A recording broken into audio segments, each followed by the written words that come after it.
విషయా welcome to SAS TV.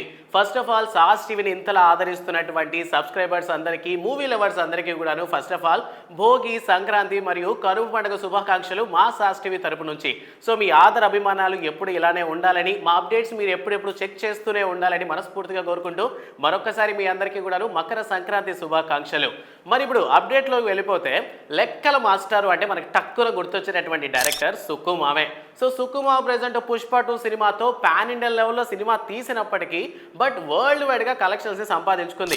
Baahubali 2 రికార్డ్స్ని కొల్లగొట్టేసి 2000 కోట్ల దిశగా present movie దూసుకెళ్ళిపోతుంది. ఈ క్రమంలో చూసుకున్నట్లయితే స్టార్టింగ్ టైంలోనే జక్కన్న గారు చెప్పారనమాట, అదే మన రాజమౌళి గారు చెప్పడం జరిగింది.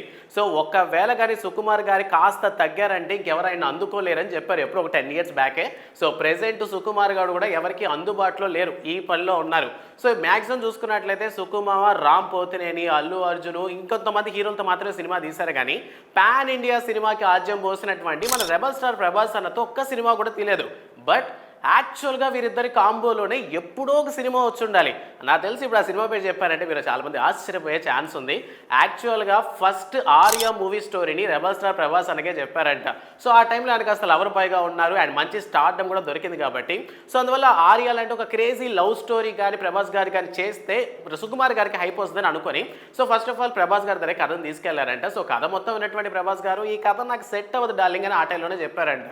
బికాస్ ఆఫ్ ఆ టైంలో ఆయన కాస్త మాస్ యాక్షన్స్ అటువంటి సినిమాలు కోరుకున్నారు. ఎందుకంటే స్టార్టింగ్ సినిమా ఈశ్వర్లోనే ఆయనకు మాస్ బాగా కలిసి వచ్చింది. సో అందువల్ల ఆర్యా లాంటి క్రేజీ లవ్ స్టోరీస్ మనకంతగా సెట్ కావని అనుకున్నారు. సో ఆ దెబ్బకి చాలా వరకు ట్రై చేశారు సుకుమార్ గారు ప్రభాస్తో చేయించడానికి. బట్ మొత్తానికి ససేమిరా చెయ్యనని చెప్పాడంతో నెక్స్ట్ ఆ కథను తీసుకొని హీరో నితిన్ గారి దగ్గరికి వెళ్ళారు. ఇక నితిన్ గారు కూడా ఎందుకో ఆ కథని రిజెక్ట్ చేశారంట.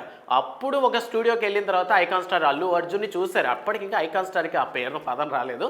సో అల్లు అర్జున్ గారు ఒక స్టూడియోలో చూశాక నాకు ఆర్యా సినిమా కావాల్సినటువంటి హీరో దొరికేశాడని చెప్పారు. అందువల్ల సుకుమార్ వెళ్ళేసి ముందు అల్లు అర్జున్కి స్టోరీ చెప్పాక అల్లు అర్జున్ గారికి పిచ్చగా కథ నచ్చేసి మొత్తానికి సినిమా సెట్స్ మీదకి వెళ్ళిపోయింది. అండ్ ఆ టైంలో అల్లు అరవింద్ గారిని, చిరంజీవి గారిని ఈ సినిమాకి అల్లు అర్జున్ గారు ఒప్పించడానికి చాలానే కష్టపడ్డారంట. ఓవరాల్గా ఆ టైంలో పడినటువంటి కష్టం ప్రెజెంట్ పుష్ప వరకు తీసుకొచ్చింది. సో దాని తర్వాత మనం చూసుకున్నట్లయితే వరుస పెట్టి వచ్చినటువంటి నాన్నకు ప్రేమతో సినిమాలో బీటెక్ లేదా అట్లీస్ట్ మ్యాథమెటిక్స్ తెలియకపోతే ఈ సినిమా అర్థం అవడం కష్టం రా అనే లెవెల్లో ఉండింది.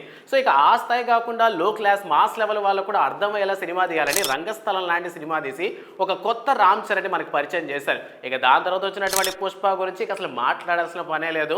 సో ఈ విధంగా సుకుమార్ గారు స్టార్టింగ్లో ఎప్పుడో ప్రభాస్తో సినిమా చేయాల్సి ఉంది. ఇన్ కేస్ ప్రభాస్తో అప్పుడే కానీ సినిమా చేస్తుంటే అల్లు అర్జున్ గారి పరిస్థితి ఇప్పుడు ఎలా ఉంటుందో ఊహించుకోవడానికి కూడా కొంచెం కష్టంగానే ఉంది. సో ఓవరాల్గా సుకుమావ, అల్లు అర్జున్ ప్రెజెంట్ వాళ్ళిద్దరి యొక్క బాండింగ్ మనందరికీ బాగా తెలుసు. సో ఇన్ కేస్ మీ ఎక్స్పెక్టేషన్స్లో ప్రభాస్ కానీ ఆ సినిమా కానీ చేస్తుంటే ఎలా ఉండేది, నాకైతే ఒక మరో చక్రంలాగా ఉండేదేమో అనిపిస్తుంది ఆ క్రేజీ క్యారెక్టర్తో.